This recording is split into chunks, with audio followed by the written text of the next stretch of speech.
Long-time lurker, first-time poster. I never thought I'd be writing something like this, but here we are. I, 32M, have been married to my wife, Jenna, 30F, for 6 years. Together for almost 9. We met in college, did the whole young love turns into life partnership thing, and honestly, I thought we were solid. We bought a house together 3 years ago, got a dog, even started talking about having kids last year. On the surface, we looked like a pretty normal, happy couple. We had date nights, shared chores, split finances, laughed a lot. Or so I thought. Looking back, the signs were there. I just didn't want to see them. It started small. Jenna began spending more time at work, even on weekends. She's a marketing manager at a mid-sized firm, and she claimed she was leading a new campaign that required extra hours. I believed her. Why wouldn't I? Then she got tired more often, less affectionate. We stopped doing the little things, like watching our favorite shows together, making Sunday pancakes, or even hugging just because. I chalked it up to stress or burnout. I even encouraged her to take a few mental health days. I thought I was being supportive. Man, I was blind. The emotional distance turned into physical distance. Intimacy dropped off. Like, dramatically.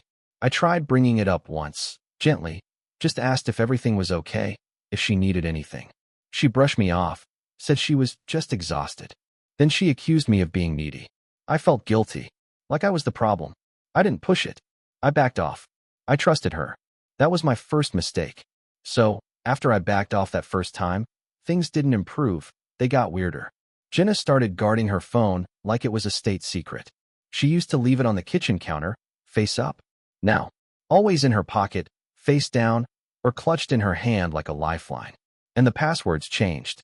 I never snooped before, but one morning I tried to use her phone to look up a recipe, and boom, locked out. I asked about it casually, and she laughed it off like, oh, IT at work told us to update everything for security reasons.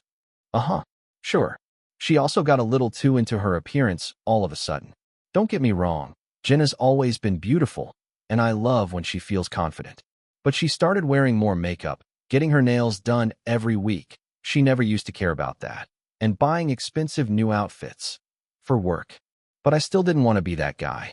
The paranoid, controlling husband who questions his wife for dressing up. So I let it go. I told myself, she's just feeling good about herself. That's a good thing, right? Then came the girls' nights. They used to be once in a while. Then once a week. Then twice. And always vague. I'd ask who she was meeting, just the girls. Which girls? You don't know them. Where are you going? Just out. When will you be back? Don't wait up. She always came home late, sometimes after 2 a.m. Lipstick smudged. Smelling like alcohol and fancy cologne, not the kind I wear. And once, I swear she had 2 drinks, but she came home acting like she was wasted. I asked her the next morning if she was okay. She snapped at me, said I was being controlling and needed to chill. I actually apologized. Can you believe that? That was mistake number 2. All right, buckle up. This is where the story takes a sharp turn. So a couple of weeks after that weird girls' night, where Jenna came home reeking of a cologne I didn't own, I started noticing little inconsistencies. She said she was with her friend Lisa that night, but Lisa posted photos on Instagram from a wine tasting in Napa. Jenna never mentioned Napa. When I brought it up, she said, oh yeah, we stopped by there on the way back. Didn't think it mattered. It did matter. And that's when my gut finally spoke up loud enough that I couldn't ignore it anymore. Still, I wasn't actively trying to catch her. I just started paying attention. And that's when it happened. One morning, she left her laptop open on the dining table. It was still on, and Slack was open. She must have forgotten to log out from work. I had zero intention of spying, but as I was walking by, I saw a message pop up from someone named Derek Sales. Last night was amazing. Still thinking about that thing you did with your tongue. Winking face. My heart sank. I stared at that message like it was a foreign language. My brain refused to compute what I had just seen. It had to be a joke, right? Work banter? A mistake? Nope. I clicked into the chat, hands literally shaking, and saw weeks of messages. Flirty ones. Dirty ones. Straight up, I love being with you when he's not home messages. And photos. Her. Him. Together. Some were definitely not safe for work. My stomach turned. I actually ran to the bathroom and threw up. I can't describe that moment. The way your entire world suddenly flips. Like someone pulled the rug out from under your life, and you're just suspended midair, waiting to crash. She wasn't just cheating. She was building a whole second life with this guy. And here's the kicker. He knew about me. In one of the messages, Derek asked, "What if your husband finds out?" And she replied, "He's clueless. He still thinks I'm just working late." Faced with tears of joy. That broke something in me. That was the moment I stopped making excuses for her. The moment my trust snapped like a dry twig. And it was only going to get uglier from here. After I read those messages between Jenna and Derek, I didn't blow up. I didn't scream or flip the table like you see in movies. I just froze. I sat there, staring at the screen, feeling like a ghost in my own home. I wanted to believe there was some explanation. Some ridiculous, impossible explanation that would make this make sense. But deep down, I knew. So I waited. That evening, Jenna came home around 6:45 p.m., same as usual, acting normal. She kissed me on the cheek, asked if I wanted Thai food or to just order pizza. Like she hadn't just wrecked our entire life behind my back. I told her we needed to talk. Her face changed instantly. Tight smile, guarded eyes. She sat across from me like she already knew what was coming. I didn't yell. I just asked, "Who's Derek?" There was this pause. One beat. Two. Then she laughed. Laughed. "Oh my God, are you going through my stuff now? What is this, high school?" I told her I saw the Slack messages. Her face dropped, just for a second. But she recovered fast. That was just flirting. It's harmless. Everyone jokes like that at work. Right. Then I mentioned the photos. And suddenly the smile was gone. She went into full defense mode. "You're spying on me now? That's disgusting. I can't believe you would invade my privacy like that. I should be the one who's upset." Gaslighting. Full blown. She didn't apologize. She didn't admit anything. She made it about me.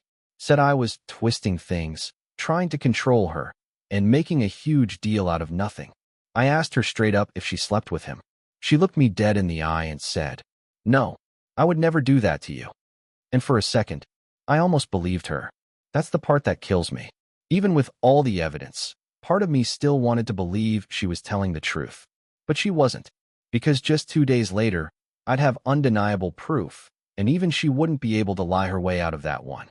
So after that confrontation where Jenna lied straight to my face, told me nothing physical ever happened, I started going numb. It's like my brain switched into survival mode. I stopped eating much. Couldn't sleep. Just watched her walk around our house like nothing happened, while I sat there pretending not to know everything. But deep down, I needed closure. Something undeniable. I didn't want maybes, or she said/he said. I wanted the truth, straight from the source. So, I did something I never thought I'd do. I followed her. She told me she had a team dinner downtown on Thursday. Sounded innocent enough, but I knew what it probably was. That night, I waited a bit after she left, then I drove out and parked a few blocks from the restaurant she mentioned. I didn't see her there. I checked the lot, checked the bar across the street. Nothing. So I kept driving. 10 minutes later, I saw her car. Not parked at a restaurant. Not at work. It was in front of a cheap hotel on the edge of town. I pulled over half a block away and just watched. Every fiber in me was hoping I was wrong.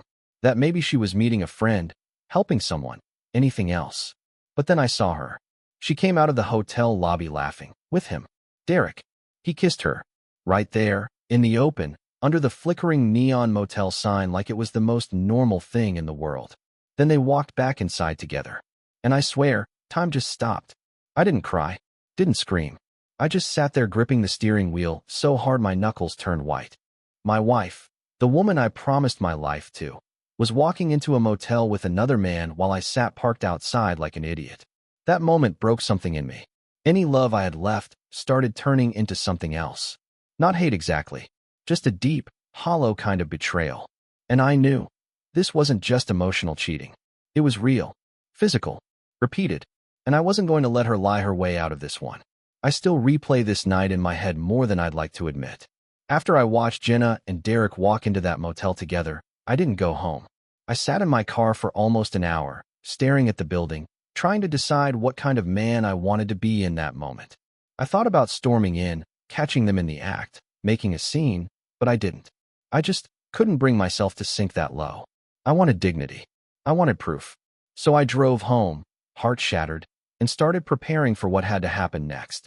The next morning, Jenna waltzed into the kitchen like nothing happened. Hair wet from a shower, wearing one of my t-shirts. She even asked if I wanted pancakes. I told her to sit down. She gave me that fake confused look, like she didn't know what this was about, even though deep down, I'm sure she did. I calmly said, I saw you last night. She blinked. What do you mean? At the motel. With Derek. And just like that, the mask dropped. Her face didn't show guilt, it showed panic. Just for a second. But then she shifted again, fast. She scoffed. Wow. So now you're stalking me? Following me around like some kind of psycho? That was her angle. Not remorse. Not denial. Just full-on offense. She accused me of being controlling, obsessed, insecure. Told me I was the one ruining the marriage. Said I needed therapy. And then, get this, she actually had the nerve to say, you pushed me to this. You've been emotionally unavailable for months. That broke me. I sat there, stunned. She was cheating, lying, sneaking around, and now she was blaming me for it? That I somehow drove her into another man's arms? She stood up, grabbed her keys, and said, I'm going to stay with Lisa for a while. Maybe you should think about what you did to this relationship. And just like that, she left. Didn't pack a bag. Didn't cry. Just slammed the door and vanished. I didn't chase her. I didn't text her. I just sat at the kitchen table in total silence. It was over. The marriage, the lies, the whole facade, done. And now, it was time for me to start figuring out how the hell I was going to move forward. So after Jenna stormed out and left me alone in the house, I sat there in total disbelief. You know that kind of stillness where even your thoughts are too loud? That was me. Just a guy sitting at his kitchen table, realizing his marriage was built on a foundation of lies, manipulation, and gaslighting. I should have slept. I didn't. Instead, I opened her laptop again. Not out of spite, but because I needed answers. And what I found, it was so much worse than I imagined. Turns out Derek wasn't the first. There were others. 2 of them, that I could tell. One was a guy named Eric. He'd been messaging her last year, while I was planning our anniversary trip. The other was some dude she met at a conference she flew to in Denver. The messages weren't as detailed, but the tone was unmistakable. Flirting, inside jokes, late-night selfies. At one point, she even wrote, My husband's clueless. I feel so alive when I'm with you. Clueless. That word kept popping up. Like I was some background character in her life. Just the guy who paid the bills and kept the seat warm while she did whatever she wanted. But the worst part? She had a private email account. I only found it because she'd auto-filled her login into Chrome. And in that inbox were receipts. Literally. Hotel bookings. Uber rides. Dinner reservations. Flights. She had an entire secret life. Planned and organized. Hidden in plain sight. I didn't even cry. I think I was too far gone at that point. What I felt was something colder. Like grief mixed with rage and humiliation. I wasn't just cheated on, I was played. Used. And I still had no idea how long she planned to keep this charade going. That night, I changed the locks. Canceled her credit card. Froze our joint accounts. And then I called a lawyer. Because whatever Jenna thought was going to happen next, she was about to find out I wasn't clueless anymore. So after discovering the full extent of Jenna's betrayal, multiple affairs, hidden emails, secret credit cards, all of it, I lawyered up. Fast. I found a divorce attorney that same week, explained everything, and thankfully, I had evidence. Screenshots, messages, receipts. My lawyer told me, you've got more than enough. I felt sick even saying the word divorce out loud, but honestly, it was the first time in weeks I felt like I had some control back. Meanwhile, Jenna was still staying with Lisa. At least, that's what she told mutual friends. But I knew exactly where she really was. Her phone was still on our shared phone plan. And guess what? I could see the data usage location. She'd been at Derek's apartment every night since she walked out. Real classy. Then, like clockwork, she called me. I ignored it. Then she texted, Can we talk? I miss you. Miss me? Suddenly, she wanted to talk. Suddenly, she had regrets. Said she was going through a lot emotionally. Said she made mistakes, but that we owed it to ourselves to work it out. I nearly laughed out loud. I didn't respond. That's when she started calling mutual friends, telling them I was being cold, that I overreacted, and even tried to spin it like I had been distant and neglectful, so she felt unloved. Right. She even texted my mom. My mom, y'all. Please tell him to talk to me. I still love him. I hadn't spoken to my mom about any of this yet, so she was completely blindsided. But she told Jenna, politely but firmly, to leave me alone until I was ready. That's when Jenna's tone changed. Fast. The next text I got, "If you think you're going to ruin my life over a few mistakes, you've got another thing coming." There it was. The switch. From remorseful to threatening. Like the Jenna I'd just started to see behind the mask. I forwarded that message straight to my lawyer. Because I was done with the mind games. Done with the manipulation. Done pretending like this was a bump in the road. This was a full-blown betrayal. And I was about to fight back, with facts, not feelings. So, once Jenna realized I wasn't playing along with her let's talk it out act, she moved on to damage control. She started working the phones, calling our mutual friends, telling her version of the story before I could even say a word. According to her, I was emotionally distant. I didn't support her dreams. I spied on her and violated her privacy. And, get this, I was blowing one little mistake out of proportion. One little mistake? Lady, you had a rewards program with that motel. At first, a couple of our more neutral friends reached out, asking me what was going on. I stayed quiet at first, trying to be respectful, but when Jenna bold-faced lied to our best friends, Tom and Melissa, I had to say something. So I sent Tom the screenshots. All of them. The Slack chats, the motel bookings, the email threads with two other guys, the text where she called me clueless while sneaking around with Derek. I just laid it out. No commentary. Just facts. Tom was shocked. He called me immediately and said, "Dude, I had no idea. She told us you were depressed and pushing her away." Nope. Never happened. Turns out, Jenna had been running her little pity party narrative for months, setting the stage in case things blew up, painting herself as the neglected wife and me as the emotionally unavailable husband. She underestimated one thing: receipts don't lie. Once Tom and Melissa knew the truth, word spread. A few of our other friends reached out, quietly saying they supported me but didn't want to get caught in the middle. I understood.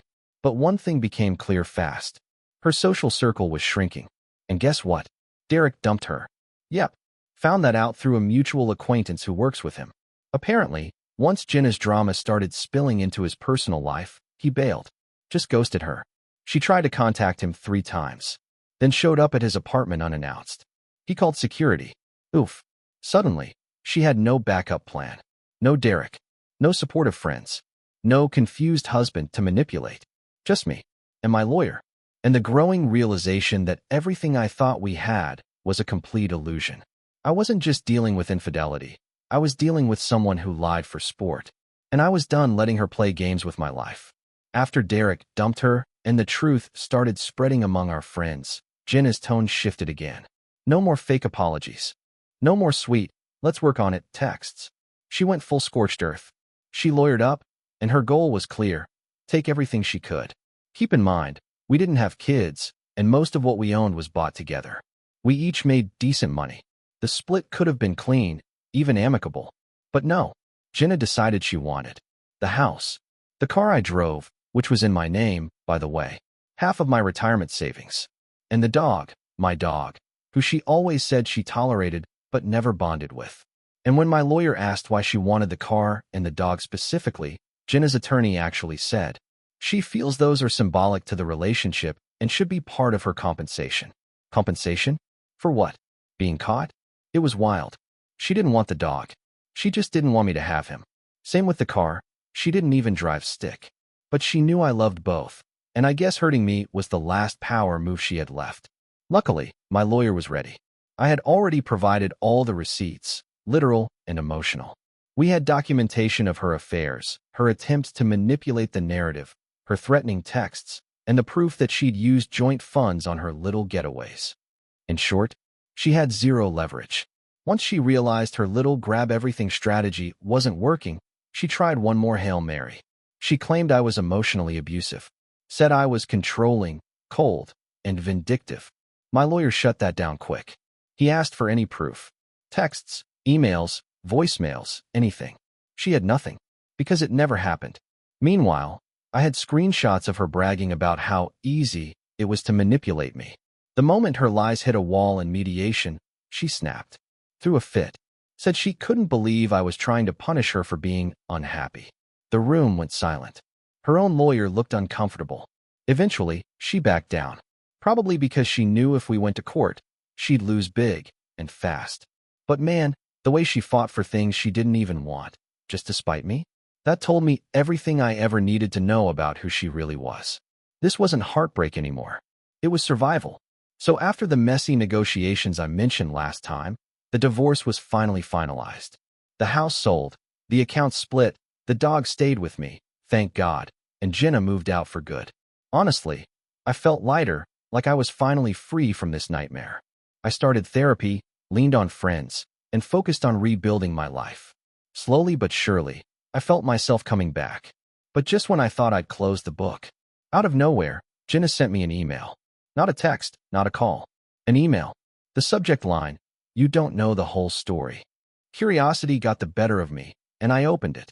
She wrote a long, twisted version of events where she painted herself as the real victim. Claimed she was pushed to cheat because of my coldness and lack of attention. Said Derek was just a mistake, but the real betrayal was me not noticing her pain. She begged for forgiveness and asked if we could maybe talk someday to heal. I felt a strange mix of emotions: anger, disbelief, sadness, and, oddly, pity. But mostly, I felt resolved. I replied once, polite, firm, and final. Told her I wished her well, but that chapter was closed. That email was her last contact. And honestly, I'm glad. After all the lies, betrayal, and heartbreak, I've had a lot of time to think. Here's what I want to share with anyone who might be in the same sinking boat I was. Trust your gut. If something feels off, don't ignore it. I kept telling myself Jenna was just stressed or tired, but deep down I knew better. Listen to yourself. Don't be afraid to ask questions. Sometimes we avoid conflict to keep the peace, but ignoring red flags only lets problems grow. Protect yourself emotionally and legally. If you suspect cheating or deception, document everything. Screenshots, receipts, texts, they can save you later. You are not to blame. No matter what they say, no matter how much they twist the story, their choices are their own. You didn't cause their betrayal. Seek support. Therapy, friends, family. Don't isolate yourself. Healing takes a village. You deserve honesty and respect. Don't settle for less just because you're scared to be alone or start over. Rebuilding takes time. I'm not fixed yet, but I'm on the path. It's okay to feel hurt, angry, sad, and eventually, hopeful. This whole ordeal ripped my world apart, but it also showed me what real strength looks like. Owning your story, standing up for yourself, and choosing your peace. If you're in a tough spot, keep going. There's light ahead. After everything, I knew I needed a fresh start, not just physically, but mentally and emotionally. So here's what I've been doing. Therapy. I started seeing a counselor who's helped me unpack the betrayal and rebuild my self-esteem. It's been tough, but necessary. Reconnecting with friends. I realized how much I'd isolated myself during the marriage and the fallout. I've been making a real effort to reconnect and nurture those bonds. Hobbies. I picked up old hobbies I'd abandoned, playing guitar, hiking, and even cooking again. It's small stuff, but helps me feel like myself. Setting boundaries. Whether it's with Jenna's lingering attempts to contact me or with anyone who's toxic, I'm learning to say no and protect my peace. Looking ahead, I'm not rushing into anything new relationship-wise. I want to heal first and truly understand what I want next time.